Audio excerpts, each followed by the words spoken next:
Hello and welcome to the Unofficial Bshl Senior Hockey League podcast. I'm your host, Corey, joined by my co-host, Corey. Hello, how's it going? Good. We're just talking about pictures. Now I'm going to go and take a look. Which Doyle were we talking about that was a good picture of him? Chris Doyle, and I know it was you because he's right next to the bench, and that was your angle. He's right next to the bench. All right, I'm looking it up. Yeah. You guys can all listen to this. Yeah, okay, fine. That was probably me. McRae's there. You know, I think that's Sean McManaman. Yeah, that's his head. That's me. I would say that's me. All right, good call. I was here to argue with Corey and tell him that he was wrong, but this time he's right. Congratulations on that, man. This time he's I'm right more times than you are. Not if you look at the record of our pick'em. It's not that far off, though. We'll talk about that later on. Corey, how you doing? You're here. We're doing this again. We're doing this. Gonna recap our big 3-game weekend this weekend. Busy weekend in the Bshl Senior Hockey League. Yeah. Friday night, get into it. Friday night, the Fredericton Express, they roll into Miramichi, and they beat the Northmen 6-2 from Fredericton. Ryan Tiesink with a big night, 2 goals, 4 points. Zach Bishop with 2 goals. Brett McLean, 1 goal. Connor McCluskey with 1 goal. On Miramichi's side, one of your favorites, Patrick Jones with 1 goal. And Brendan Milson with 1 goal. I am indeed a big Pat Jones guy. Big win for the Express. Huge. It's not an easy task to come into Miramichi and beat them on home ice. You're talking about a team that during the playoffs went undefeated on home ice. 100%. And last year in general, home ice was like this massive advantage. I'm not saying that it's not this year, but it hasn't been as dominant as last year. This season has been very, you look at the top 5, like they're within 2 points. Everybody, like it was 12 points for everybody except for Amherst, and the only other team was Bucktush, who had 14, so... Very interesting league right now. Makes the pick'em tough, which makes my record even more impressive, I think. I just wanted to point that out. Yeah, you were at this game. I wasn't. Tell me more about the game. Fun game. Was not impressed with the Miramichi crowd. They were throwing gum or something on the ice, you said? In the third period, they were throwing gum. Throwing stuff on the ice is an Elsa Puck Duck thing. Knock it off, guys. Yeah. Don't steal Rishabakto's only thing. But we throw bottles on the ice. Seriously, though, this to me is an ultimate sign of disrespect. And when security was asked to do something about it, they said, "What do you want me to do about it?" So, to me, it's like... I don't know what. It's dangerous at the end of the day. It's dangerous, and if it's once, that's fine. It's an accident. Someone threw something, didn't think it was going to go on the ice. When it happens 10 times in the third period, now it's deliberate, and who was it? Was Bishop's net was full of gum by the end of the period. I don't know. It's stuff like that ruins the sport for the rest of us. It rubbed you the wrong way, that's fair to say? Rubbed me the wrong way. Rubbed me very much the wrong way. The Story family was there. Poor Lily, little Story.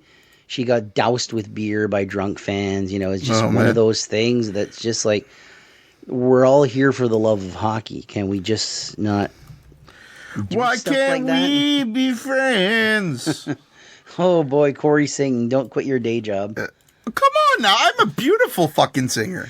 You're a singer. I have a fantastic voice. Yeah, you have a voice, all right. You're an asshole. All right, second game of the week. Second game. Best part of this game was that Corey stayed home. The great part, I got to watch it from the comfort of my own chair. Big Boss almost got nailed. Thanks to Roxanne for streaming Friday night because I got to watch it. Yep.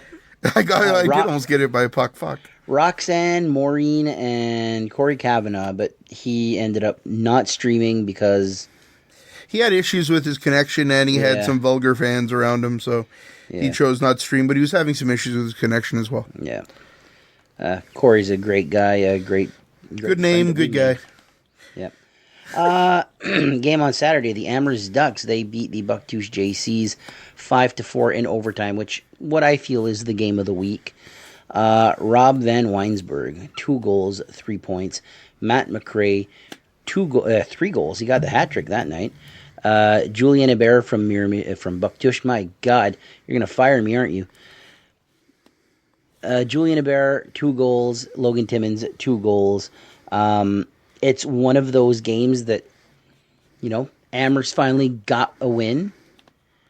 And I don't know. I kind of envy you for being there because it's such a fun game. It was a really good game. Like Bucktouche, Amherst comes out, takes the lead. They have the lead going into the second intermission. Bucktouche comes out. They end up taking a 4-2 lead. And you're like, oh, this is just Bucktouche, Like, you see that from them sometimes. They'll have a slow start. They did it against Elsie. Slow start, come back, win the game. Yeah. So it's they're like, okay, a great third period team. Hell of a third period team. So again, they're down. They come back. They're up 4-2. Then the Ducks start to chip away at it. 4-3. They make it 4-4, and we're going to overtime. Well, that bench was going wild, man. Wild. With 5 seconds left, Jesse Cox makes this huge save to force overtime. And then in overtime, he makes this ridiculous, rolling glove save. Fundy Fun Factory has this stream still up. I highly recommend you go watch, the last 30 seconds of regulation and the overtime. It was just so exciting. And then, Matt McRae walks in. Beautiful move. Nice little shot. Get the win. The Ducks just dove onto the ice. As Cox was skating by the bench, McManaman saluted him. A little thank you. He, at the end of the day, man, Cox kept them in this game, played great. He's our goalie of the week this week. Absolutely. It was just a good game. And, this isn't a team. We've been saying it for a few weeks now. The Ducks haven't been losing because they're not a good team. They're a good team. Just things have been happening. Not playing the full 60 minutes some nights. And just bad calls, bad bounces, unfortunate luck. They almost beat Fredericton. Some calls that they definitely disagreed with. On this night, they're looking great. Then Bucktouche comes back, and you're like, oh, not again, the poor Ducks. When it was 4-2, I was like, game. Oh, no. You were about to tune away. I was about to tune away. I was like, I've seen this song and dance before. It's going to be...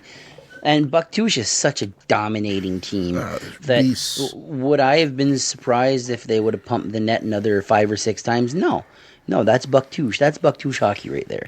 100%. But the Ducks coming back, I was really, really happy to see that. I don't usually cheer for teams, but when you haven't had a win yet, you kind of hope for their success. Yeah, at the end of the day, all of these teams are our teams. This is our league. We are BSHL fans. 100%. And you're hoping for the best. I do want to give a shout out to the Fundy Fun Factory. So a buddy of mine was watching the stream, and he's like, these 2 guys sound like the Coreys. I'm like, what are you talking about? He goes, they're doing hockey and talking about wrestling. It's you and Corey. Were they talking wrestling? They talked wrestling for quite a while. Nice. I was at the game, so I didn't get to watch Funny Fun Factory. I went back and watched parts of their stream. They're just really good. They're fun to watch, man. They're really good. They're really, really talented. Yep. Well, I think we're gonna have one of the guys from that broadcasting team on a future episode. We've been in contact, Absolutely. So it's gonna be a lot of fun to bring them on. But yeah, no, just happy for the Ducks. I never cheer for teams, but I'll cheer for plays or players. Yeah. And on Saturday night, I was cheering for Cox, man. Yeah. Those saves were, how could you not? That overtime save especially, I was like, this is amazing. And you talked about it. Because there was a debate. I think the only debate that we had, maybe in the defense, we'll get into the players of the week at the end of the episode. But there was a debate, do we go with Bishop or do we go with Cox? Because Bishop had a hell of a night, too. Bishop looked great on Friday. Yeah. He had He only gave up 2 goals on 46 shots. That's huge. But you look at how Cox played and The pressure. The pressure, that's the word that you use. The pressure of this guy, like, trying to win this team their first win. You know, it has to go to Cox. It was an absolute treat to be there. And, yeah, I mean, no shock to you. We ate at Curly's before the game. Had some chicken strips. They were delicious. The Curly's chicken, man. Whew. Anyway, yeah, it was just a fun trip to Amherst. Tracy and I made the trip alone. She went to the Michael's and then HomeSense. When Tracy goes to Michael's, it's like, okay, well, that's, she goes to Michael's. When Tracy goes to HomeSense, it's like, please don't spend $200. She's like hooked on those planner things, the happy planners. So she went in there and came out extremely happy because she found a few happy planners. But it's nice to, I don't know, we go to a lot of games. It was nice to split up this weekend and only go to 2 games each. As much as you probably miss me in Miramichi, I did not miss you in Amherst. So I was fine in Miramichi. You were fine. You fine. Asshole. That was a great game on Saturday night, though, and a really good game Friday. Thanks to Roxanne for streaming that one. Thank you to the Fun Factory for streaming, so you were able to watch it from home as well. And then Sunday, we both ended up in El Sapuktuk for a really good. It was a good game. It was a fun game. It was a good game. It rivaled being game of the week, but then it kind of went Elsie's way a little too much. Later on, they definitely took control, but it was a close game for most of it. It was a close game, but I still feel that Bucktouche and Amherst is game of the week. But this was a very entertaining game. The Elsie Buckduck Hawks, they beat the Amherst Ducks 10-4. Elsie Buck Ducks. What's that? 10-4, good buddy. You got to say 10-4. Sure, why not? For Elsie Buckduck, Brody MacArthur, 2 goals, 4 points. He's been unreal. Speaking of unreal, Vincent Delaurier, 1 goal, 4 points. My boy, Creighton Sanapass, 2 goals, 3 points. He made the taking the monkey off his back motion. I just felt so good for him. That was awesome. Robbie Graham, 2 goals, 3 points. Daniel Kret, 1 goal, 3 points. Trey Lewis, 1 goal. Mackenzie Brown, 1 goal. Wayne the Train Jones, 3 assists. Amherst, Robert Van Weinsberg, once again, with 2 goals. Kiefer Lyons, 1 goal. And Alan Bulger, 1 goal. It seems like Amherst has these 3 big scorers. Van Weinsberg's one of them. Kiefer Lyons, one of them. And Matt McRae's the other one. That just it's like nothing for them to score a hat trick in one game. I think. And to be fair, we're leaving off Chris Doyle's a hell of a sniper as well. Yeah, and you got Chris Doyle there as well. I think that them losing to Elsie, they shouldn't take that as a negative. Elsie is a hard team to play at home. They're rolling right now too. Yeah, but for the Ducks, I think you look at the positives of the weekend and you focus on the next game because they did a back-to-back. Some of these players were tired, and I'm not saying, they would have destroyed Elsie. There's not a lot of teams that are going to destroy Elsie at home. Elsie is one of those pleasant surprises for this year.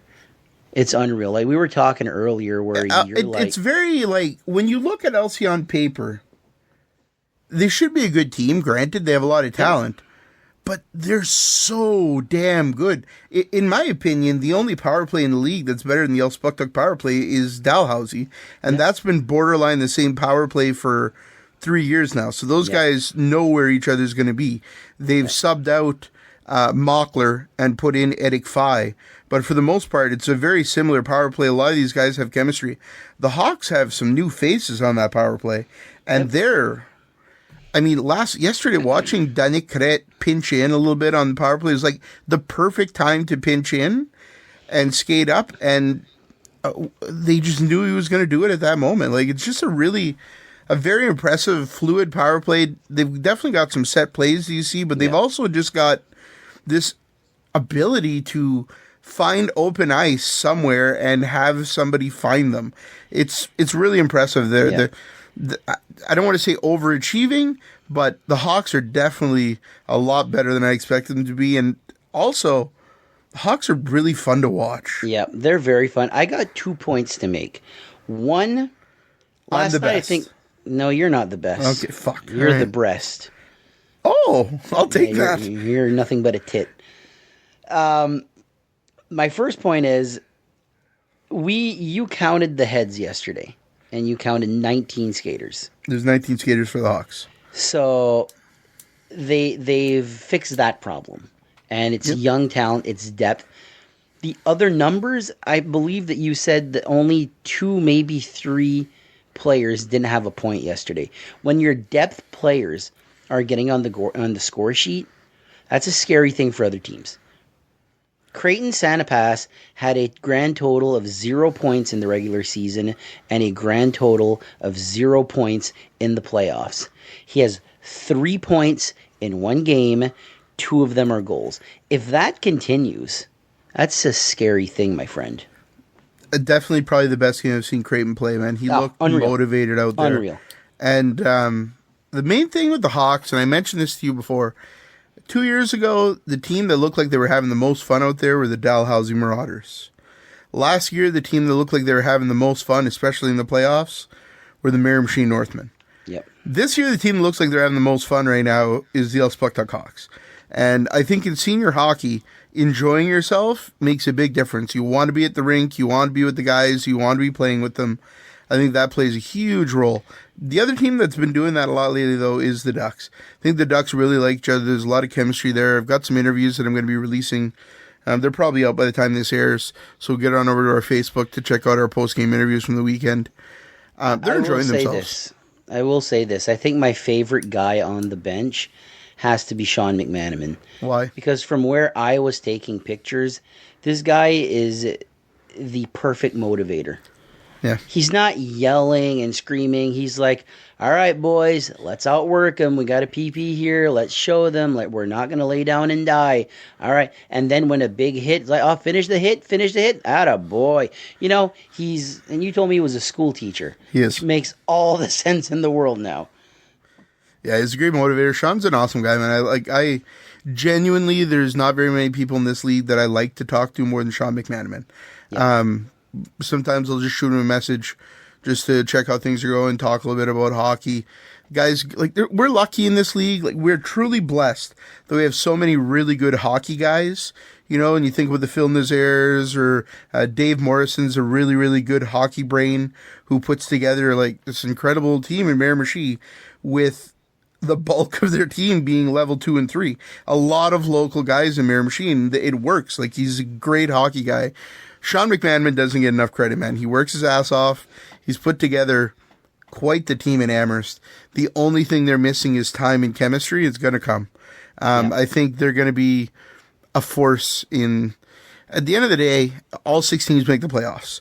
So you start clicking in early, mid-January, that's the place you want to be. And it's really about commitment for me in this league. Teams that get the commitment, that play a lot of games with full rosters or damn near full rosters, and the Ducks are doing that week in, week out right now. They're getting the results now. It's just a matter of time. I think the Ducks are going to be they're going to be a force. And right now, if you look at the standings, the Ducks are the weakest team. There's a lot of teams that are right there for first place. You know, there's so many top teams right now. The JCs, the Hawks, the Marauders haven't played very much, the Northmen.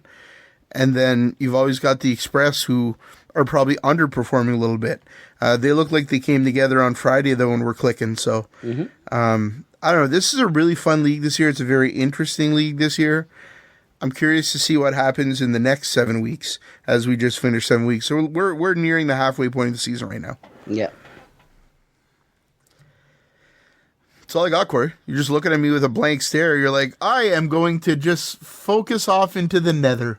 That's all you got? Well, we only have one more thing. 6-7? Players... 6-7. You fuck. Still don't know what that means. And I don't care. Neither do I. I'm too old. Don't care. Our players of the week, we are pretty much in agreement. Robert Van Weinsberg is a forward of the week, 5 points in 2 games. Ryan Tiesink, 4 points in 1 game, and Brody MacArthur, 4 points in 1 game. God, I wanted to put Creighton Sanapass in there, but I just couldn't make it. On D, Danik Crate has 3 points in 1 game, and Connor McCluskey has 1 goal in 1 game. Our goalie of the week, Jesse Cox from the Amherst Ducks. Yeah, McCluskey had just a clutch goal, too, for the Express. Yeah. He's been playing extremely well, man. McCluskey's been looking great out there. He's a guy that doesn't have a ton of senior experience, but a very good junior profile. And, man, he's been fun to watch. I think he's going to be a force in senior for years to come, for sure. Corey, that's all we got for this episode. We'll call it here. Yep. All right, we'll be back on Thursday. And keep an eye on our page for any news, updates, anything that we have. We post our pictures there, interviews there. Thanks, everybody, for your support, and see you Thursday. Take care.